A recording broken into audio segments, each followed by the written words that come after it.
Setelah mendapatkan bantuan dari makhluk yang agung, mereka pun berhasil mendatangkan para dwarf yang berada di Mesir. Sampai di sini, semua berjalan sangat lancar. Namun, keadaan para dwarf tampak murung. Mereka marah karena tidak ada pekerjaan bagi mereka di sini. Mereka sangat syok dan putus asa, membuat Geonwoo kaget. Geonwoo mencoba untuk menyemangati mereka dengan janji-janjinya. Yuna melihat tampaknya Geonwoo tidak memiliki pekerjaan untuk para dwarf.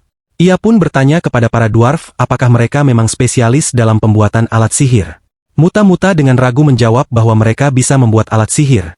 Bahkan alat mekanik pun mereka bisa. Mendengar itu, Yuna dengan percaya diri mengundang para dwarf untuk bekerja di perusahaannya di Shinhwa Group. Muta-muta kembali semangat dan menanyakan apakah di sana memiliki pekerjaan yang banyak. Mengingat sosok ibunya, Yuna tersenyum kecut dan mengatakan bahwa karena seseorang, pekerjaan di sana menjadi segunung. Kemudian, Yuna mengambil napas dan memberitahu mereka bahwa dirinya dan Geonwoo berada di pihak yang sama, sehingga para dwarf harus membantunya juga, termasuk pekerjaan sekarang. Jika para dwarf terjun ke masyarakat, Yuna juga akan membantu mereka semua. Dengan pernyataan Yuna, para dwarf akhirnya mendapatkan pekerjaannya. Mereka semua sangat senang. Sementara itu, para dwarf berjoget dengan sangat senang. Geonwoo mengkhawatirkan situasi mereka yang merupakan bangsa dwarf. Mendengar itu, Yuna hanya bisa mencari solusi untuk mengatasi permasalahan tersebut. Muta-muta bingung apakah ada masalah. Yuna menjelaskan bahwa jika bukan karena sihir elf, mereka tidak bisa berkomunikasi dengan lancar. Dan karena penampilan para dwarf yang sangat mencolok, akan sangat sulit membawa mereka ke pusat penelitian Shinhwa Group. Mendengar permasalahan tersebut, Muta-muta tersenyum. Ia pun merogoh sakunya dan mengeluarkan peralatan kerjanya. Dengan senyuman dan alat pekerjaan di kedua tangannya, Muta-muta menanyakan apakah mereka memiliki rongsokan yang bisa ia gunakan untuk menunjukkan kemampuannya. Mereka semua kemudian menonton. Geonwoo, Yuna, dan Hawa sangat takjub dan kagum akan pekerjaan Muta-muta. Muta-muta memperbaiki radio yang telah rusak, dan alat yang Muta-mura buat mulai menerjemahkan bahasanya. Dengan alat terpasang di jenggotnya yang lebat, Muta-muta menanyakan apakah mereka sekarang bisa memahami perkataannya. Yuna takjub. Ia tidak menyangka bahwa Muta-muta dapat memperbaiki dan membuat alat penerjemah hanya dalam beberapa menit saja. Ditambah lagi, dengan kaki palsu yang mereka buat, mereka terlihat sangat tinggi. Yuna tidak percaya bahwa para dwarf bisa memodifikasi artefak penghalang pengenalan dengan cara seperti itu. Dengan senyum bahagianya, Muta-muta menanyakan apakah mereka sekarang bisa bekerja tanpa ada masalah lagi. Karena kemampuan mereka, Yuna menyetujui mereka semua untuk bekerja di tempatnya. Geonwoo senang, semua berjalan lancar. Berkat Yuna, semua permasalahan dwarf bisa teratasi. Dengan rasa hormat, Muta-mura menitipkan rekan-rekannya kepada Yuna. Geonwoo bingung dan menanyakan apakah Muta-mura tidak ikut bekerja bersama Yuna. Muta-mura menjelaskan bahwa ia tidak bisa pergi. Dari awal, mereka semua harus bekerja untuk Geonwoo, sehingga setidaknya dirinya yang merupakan pemimpin para dwarf harus tetap di sini untuk membantu Geonwoo. Karena ia yakin pasti akan ada pekerjaan untuk satu orang di sini. Geonwoo bingung dan menanyakan sebenarnya mereka dikirim oleh siapa sehingga sampai sejauh ini untuk membantunya. Muta-muta menjelaskan bahwa mereka bertemu dengan dia sebelum dunia para dwarf hancur. Sehingga Muta-mura tidak sempat mengobrol lebih banyak. Namun, dia meminta para dwarf untuk datang ke bumi. Lalu, dia meminta para dwarf untuk menjaga kakak dan orang tuanya. Geonwoo terkejut. Mendengar kalimat, kakak dan orang tua, Geonwoo tersadar bahwa itu pasti adiknya, Chenwoo. Dengan panik, Geonwoo menanyakan hal tersebut kembali dan menunjukkan sebuah foto di dalam ponselnya kepada Muta-muta. Meski terlihat lebih muda dari yang ia temui, Muta-muta mengonfirmasi bahwa itu orang yang mereka temui, yang mengirim mereka ke bumi. Geonwoo kaget, ia tidak menyangka bahwa semua ini perbuatan Chenwoo. Melihat reaksi Geonwoo yang tidak biasa, Yuna khawatir dan mendekatinya. Geonwoo menunjukkan foto dirinya dan adiknya kepada Yuna dan mengatakan bahwa Chenwoo, adiknya, yang mengirim mereka semua ke bumi. Yan dan Han ikut melihat foto tersebut. Han mengatakan bahwa orang tersebut juga mendatangi mereka, para Dark Elf. Yan juga menjelaskan bahwa mereka mencari shaman kecil, dan dia juga yang memberitahu mereka bahwa shaman kecil mereka ada di bumi. Geonwoo teringat saat pertama kali bertemu Yan, bahwa Yan pernah bertemu dengan orang yang mirip dengan Geonwoo. Yan sekarang mengerti kenapa sihir dan penampilan mereka mirip, karena semua itu dikarenakan mereka berdua adalah saudara kandung. Geonwoo murung dan cemas. Ia hanya tahu bahwa adiknya hanya pergi untuk mencari uang dan tidak pernah memberi kabar sama sekali. Geonwoo selalu bertanya-tanya apa yang adiknya kerjakan. Ternyata, ia mengirim semua bangsa lain untuk datang ke bumi. Geon Woo syok dan sangat bingung dengan situasi dan kenyataan yang baru saja ia terima. Namun, ia tersadar. Yuna yang ada di sampingnya memahami perasaan Geon Woo. Tapi yang terpenting sekarang adalah adik Geon Woo meminta bantuan apa kepada para dwarf. Muta-muta mengingat-ingat kejadian sebelumnya. Ketika dunia mereka sedang mengalami kehancuran, Chen Wu mengatakan kepada Muta-muta untuk pergi ke bumi dan kemudian mencari seseorang yang bernama Geon Woo. Dan meminta Muta-muta untuk membantu merawat pohon dunia yang ada di bumi. Muta-muta tidak memahami akan hal-hal seperti manusia itu. Namun, Muta-muta melihat bahwa Chen Wu tampak sangat berjuang mati-matian. Geon Woo dan semua orang terkejut mendengar semua itu. Geon Woo menjadi semakin khawatir akan apa yang dikerjakan oleh adiknya, Chen Wu. Seperti biasa, Geon Woo dan anak-anak akan pergi ke ladang. Hawa dan anak-anak lainnya sangat senang hingga mereka berlarian menuju ladang. Kemudian, Hawa dan Soah pun berhenti mendadak bersama-sama ketika mendengar Geon Woo mengatakan kepada mereka untuk berjalan pelan-pelan. Melihat tingkah lucu anak-anak, Geon Woo tertawa. Sepertinya mereka terpengaruh lagi oleh tontonan yang mereka tonton. Sudah beberapa hari berlalu sejak dwarf datang. Mereka semua tinggal di sebuah bangunan besar yang disediakan oleh Yuna dan Shinhua Group. Dan mereka bebas melakukan pekerjaan yang ingin mereka lakukan di sana. Bahkan barang yang tidak diminta Yuna, mereka selesaikan dengan sangat cepat. Yuna cukup bingung dengan perilaku para dwarf. Bagi Yuna, mereka bekerja terlalu giat. Sedangkan kepala suku dwarf, Muta-muta, tinggal sendirian di sekitar Geon Woo. Muta-muta diberi pekerjaan untuk membantu menerjemahkan literatur elf yang akan dikirim ke Yuna. Muta-muta sangat bahagia karena pekerjaannya dan pekerjaan para dwarf lainnya menumpuk. Di sisi lain, makhluk yang agung selalu berada di sisi Geon Woo dan sangat senang menghirup udara yang menyegarkan. Geon Woo bingung dan bertanya mengenai udara seperti apa yang spirit angin agung rasakan. Karena yang Geon Woo tahu udara di bumi sudah tercemar. Spirit angin agung pun menjelaskan bahwa udara yang ada di bumi adalah udara yang rare. Terkadang ia mengatakan hal yang tidak diketahui maksudnya. Namun mereka hidup dengan tenang. Tiba-tiba, Hawa dengan senang menunjukkan sesuatu di depan mereka. Ternyata, Yeran dan Yejun sedang berjalan berpapasan dengan mereka. Yeran dan Yejun datang untuk membantu menangani ancaman dungeon yang katanya muncul di sekitar sini, yang membuat Geon Woo khawatir. Sementara itu, ayam ais yang baru datang telah sujud kepada spirit angin agung. Yejun dan Yeran menenangkan Geon Woo, karena dengan adanya mereka semua, ancaman itu akan segera diselesaikan tanpa perlu adanya kekhawatiran. Geon Woo dan Elf menyemangati mereka berdua untuk berhati-hati dalam melakukan pekerjaan mereka. Soah bingung melihat Yejun dan Yeran yang akhir-akhir ini sangat sibuk. Geon Woo hanya tersenyum dan mengatakan bahwa akhir-akhir ini banyak ancaman dungeon yang muncul. Yejun dan Yeran semakin giat bekerja sebagai hunter. Sementara itu, Min Seorin kembali ke lembaga penelitiannya dan memulai penelitian baru. Tentu Hon juga ikut bersama dirinya. Geon Woo tersenyum melihat semua tampak giat dalam melakukan setiap pekerjaan mereka masing-masing. Namun ia sangat khawatir. Ia mengkhawatirkan adiknya, Chen Wu. Seorang anak yang pergi untuk mencari uang dan tidak pernah mengabari selama bertahun-tahun. Ternyata selama ini ia mengembara di dunia lain dan mengirim spesies-spesies lain ke bumi. Geon Woo juga tidak bisa mengatakannya kepada orang tuanya. Ia sangat bingung harus berkata apa. Geon Woo juga menanyakan kepada makhluk agung, mungkin mereka tahu sesuatu. Namun jawabannya, mereka tidak boleh ikut campur dalam hal ini. Melihat respons mereka, meskipun mereka tahu sesuatu, mereka pasti tidak akan memberitahu Geon Woo. Geon Woo hanya menghela napas. Namun, spirit angin agung menegur Geon Woo yang menyemari udara dengan menghela napas seberat itu.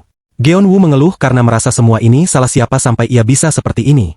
Masalahnya bukan hanya Chen Wu yang mengirim spesies lain. Tapi Geon Woo juga harus memelihara pohon dunia. Geon Woo tidak tahu alasan semua ini bisa terjadi. Tiba-tiba terdengar suara yang sangat menyenangkan memanggil Geon Woo. Membuat Geon Woo mengalihkan perhatiannya. Geon Woo sangat senang ketika melihat Yuna yang telah datang. Hawa pun sangat senang melihat kedatangan Yuna. Yuna hanya tersenyum kalem dan mengatakan bahwa hari ini adalah hari yang sangat penting bagi para elf maupun Geon Woo.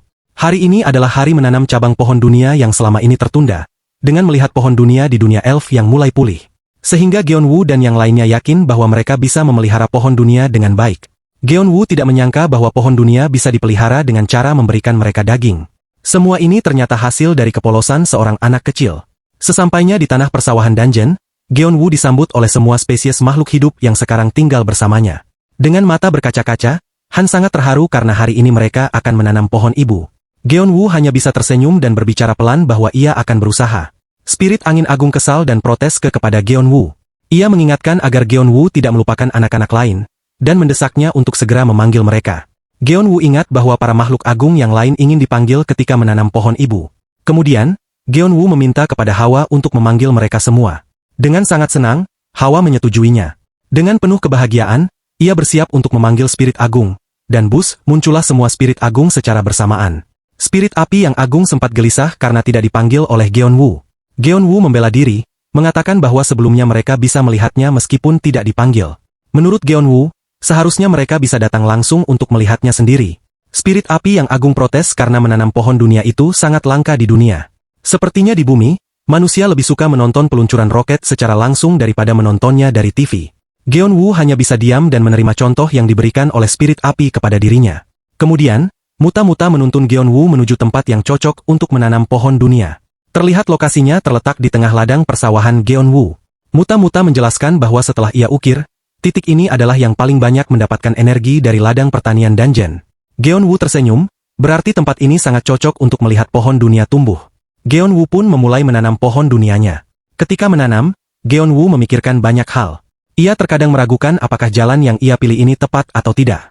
Namun, pada akhirnya, yang perlu ia lakukan adalah bertani seperti biasanya. Dan akhirnya, pohon dunia berhasil ditanam. Semua orang terlihat sangat bahagia. Geonwoo menyerukan kepada semuanya untuk merawat pohon dunia bersama-sama. Membuat semua anak-anak sangat senang. Dan tantangan tersulit Geonwoo sebagai petani pun dimulai.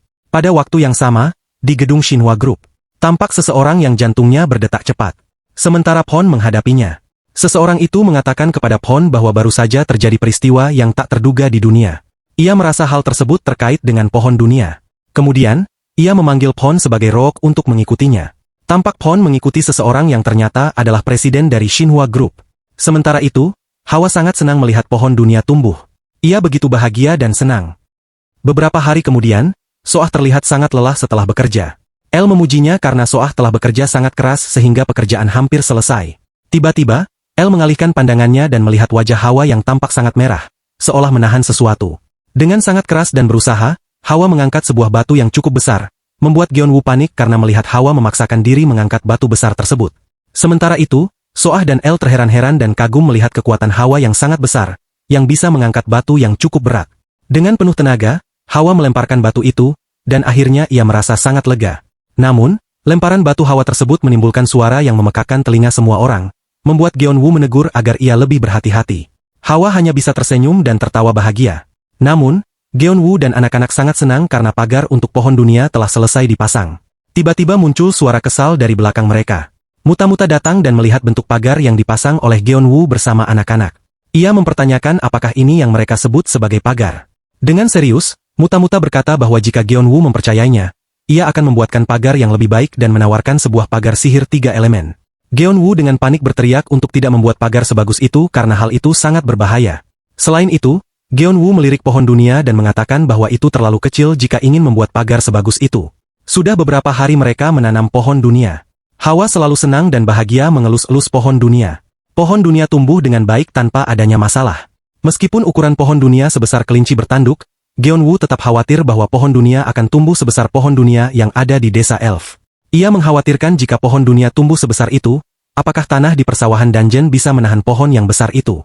Yang paling ia khawatirkan adalah bahwa tanah persawahan dungeon ini terlalu kecil bagi pohon dunia untuk tumbuh nanti. Spirit tanah yang agung mendekati Geonwoo dan mengatakan bahwa energi tanah di persawahan dungeon jauh lebih berlimpah dibandingkan dengan tempat lain, sehingga tidak ada masalah untuk menanam pohon dunia di sini. Ukuran pohon dunia pun tidak perlu dikhawatirkan oleh Geonwoo. Meskipun tanaman di sini sama, bentuknya akan berbeda semua, sehingga pohon dunia ini akan tumbuh berbeda dari pohon yang ada di dunia lainnya, tergantung bagaimana Geonwoo merawatnya. Geonwoo merasa lega. Ia mengagumi spirit tanah yang agung karena dapat menjelaskan hal yang sangat sulit menjadi sangat mudah. Meskipun terdengar tidak masuk akal bagi Geonwoo, namun yang mengatakan semua itu adalah raja antara spirit, makhluk yang agung, dan Geonwoo mempercayai informasi yang ia berikan. Namun, karena melihat penampilan spirit tanah yang agung, Geonwoo merasa agak kurang meyakinkan. Terlihat spirit tanah yang agung sedang dielus dan dipencet-pencet oleh Hawa dan Soah. Soah sangat senang karena rasanya sangat kenyal, sementara spirit tanah yang agung hanya diam menerima semua tindakan anak-anak terhadap dirinya. Ia sangat menikmati setiap elusan dan sentuhan dari anak-anak, membuat karismanya hilang di hadapan Geonwoo. Sementara Geonwoo berpikir apakah mereka boleh melakukan hal seperti itu kepada spirit yang agung. El yang ada di samping Geonwoo sudah melihat Hawa dan Soah dengan penuh harapan. El tampak ragu-ragu. Geonwoo kemudian menyarankan El untuk mencoba hal yang sama seperti yang dilakukan Hawa dan Soah. Namun, El menolaknya. Ia tidak bisa melakukan hal seperti itu kepada makhluk yang agung. Geonwoo mengubah raut wajahnya ketika mendengar kata, makhluk yang agung. Kemudian ia bertanya kepada spirit tanah yang agung apakah ia tidak masalah diperlakukan seperti itu oleh anak-anak. Spirit tanah yang agung tidak mempersoalkannya karena baginya ini adalah perlakuan yang biasa. Kemudian Gyeonwoo memberi izin kepada El untuk melakukan hal yang sama seperti yang dilakukan Hawa dan Soah, yang membuat El sangat senang. Dengan sangat senang, El memeluk spirit tanah yang agung. Ia sangat senang merasakan sesuatu yang kenyal-kenyal. Melihat tingkah lucu dan menggemaskan anak-anak membuat kekhawatiran Gyeonwoo menghilang. Kemudian El menanyakan kepada spirit tanah yang agung apakah pohon dunia yang mereka tanam akan berbeda dari pohon dunia yang ada di dunia para elf. Spirit tanah yang agung hanya menjawab, bisa iya, bisa tidak. Dengan imajinasinya, El berharap pohon dunia bisa tumbuh menjadi pohon yang bisa bernyanyi. Sementara Soah ingin pohon dunia menjadi pohon ibu yang baik. Gaon menginginkan pohon dunia tumbuh menjadi sangat kuat, seperti ibunya. Gyeonwoo memuji imajinasi semua anak-anak yang sangat luar biasa. Hawa kemudian mengangkat tangannya, seolah ia ingin berharap juga. Hawa sangat berharap pohon dunia bisa tumbuh mengeluarkan banyak makanan yang lezat. Gyeonwoo hanya bisa tersenyum melihat harapan Hawa yang di luar dugaan. Meskipun itu tidak masuk akal bagi Gyeonwoo, ia tersadar. Setelah ia mengalami kebangkitan sebagai petani spirit, ia bertemu dengan Hawa, Soah, Yan, Han, dan sekarang ia bertemu dengan Muta-Muta. Sudah banyak kejadian yang tidak masuk akal terjadi di sekitarnya. Anak-anak bertanya kepada Gyeonwoo apa yang terjadi ketika melihat ekspresi Gyeonwoo.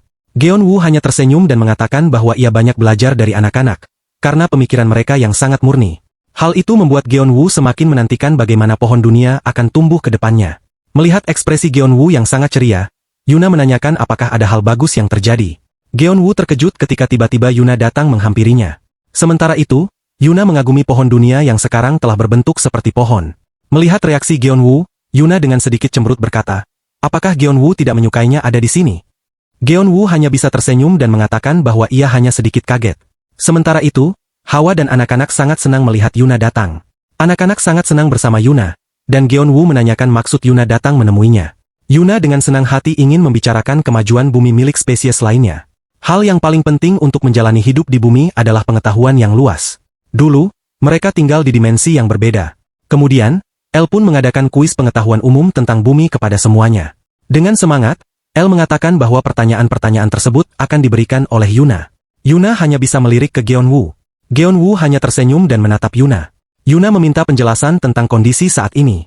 Gyeonwoo hanya bisa mengatakan bahwa anak-anak akhir-akhir ini sangat menyukai program kuis. Soah dan Hawa pun tidak sabar menunggu Yuna memberikan pertanyaannya.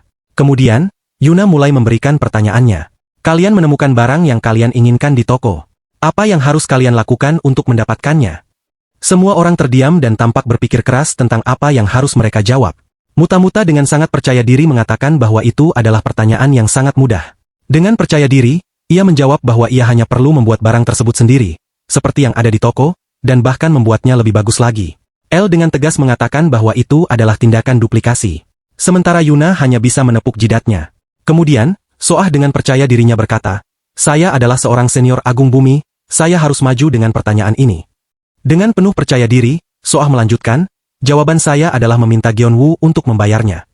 Soah memandang Yuna untuk mengonfirmasi bahwa jawabannya sempurna.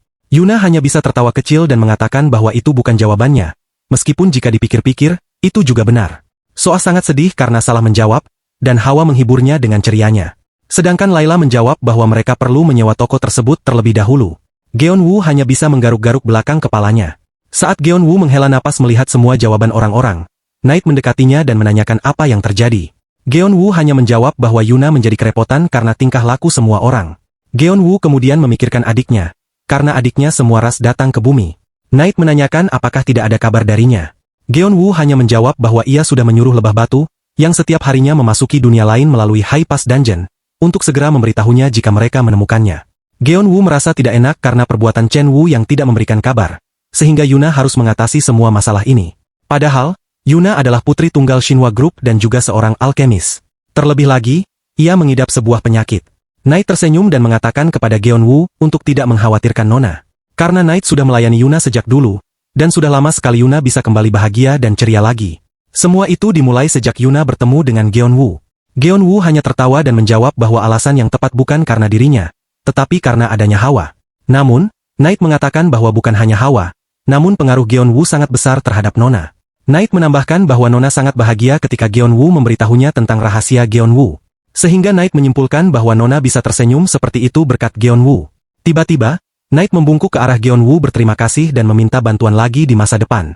Hal itu membuat Geonwoo panik melihat Knight tiba-tiba membungkuk kepadanya. Melihat mereka berdua seperti itu, Yuna pun berpikir tentang apa yang mereka bicarakan. Sementara Geonwoo canggung, Knight menjelaskan bahwa ia sedang berterima kasih kepada Geonwoo. Geonwoo pun bertanya bagaimana hasil kuis pengetahuannya. Yuna hanya bisa memasang muka aneh dan mengatakan bahwa Elle menang. Elle sangat senang karena ia bisa menang. Sementara Soah penuh tekad untuk menang lain kali. Layla pun senang sambil bertepuk tangan. Yuna menjelaskan bahwa Elle terbantu karena ia sering menonton Mutub. Geonwoo tidak menyangka bahwa ponsel yang ia berikan akan menjadi bantuan tak terduga bagi Elle. Namun, Geonwoo dan Yuna merasa cemas ketika melihat Elle mendewakan Mutub. Setelah melihat Elle, Yuna ingin membuat sebuah tontonan sehingga bisa lebih mengerti tentang bumi bagi makhluk dari dunia lain. Dengan begitu, makhluk dari dunia lain bisa memahami konsep pengetahuan di bumi, terutama kaum dwarf yang tidak memahami konsep imbalan. Mereka sangat bingung ketika diberikan upah atas kerja keras mereka. Yuna juga mulai perlahan-lahan mengajak mereka berkeliling secara rutin untuk mengenalkan mereka tentang pengetahuan yang ada di bumi. Dan bukan hanya para dwarf, tetapi juga para elf. Kemudian, Geonwoo dikejutkan oleh suara Layla. Layla mengatakan bahwa ia akan menjadi perwakilan para elf. Geonwoo bingung, tidak mengerti apa maksudnya. Kemudian Layla menjelaskan bahwa setelah kuis barusan, mereka sadar kalau pengetahuan mereka tentang bumi terlalu sedikit. Oleh karena itu, ia akan menjadi perwakilan ke bumi dan akan menyampaikan setiap pengetahuan yang ia dapatkan untuk disampaikan kepada para elf lainnya. Dengan senyum, Layla menambahkan bahwa mulai saat ini, ia akan membalas budi kepada keluarga Geonwoo. Geonwoo terkejut. Dan sejak itulah, Layla tinggal menetap di rumah Geonwoo.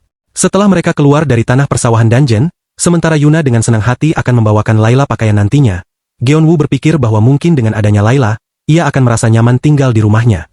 Namun, tiba-tiba ia memikirkan sesuatu. Jika Layla tinggal bersamanya, Yejun pasti akan makin sering datang. Dan apa yang dikhawatirkan Geonwoo pun terjadi. Yejun muncul secara tidak terduga. Dan ketika Yejun melihat Layla, ia langsung menghampirinya. Masalah yang tak terduga pun muncul kembali. Geonwoo pun pusing melihat itu. Salam sehat teman-teman channel Manhwa MFA. Dukungan dan support dari kalian adalah suatu kehormatan bagi saya untuk tetap semangat membuat channel ini makin maju. Subscribe, like, dan komentar kalian. Sangat saya nantikan. Semoga Anda dan keluarga Anda selalu diberikan kesehatan lahir dan batin. Terima kasih.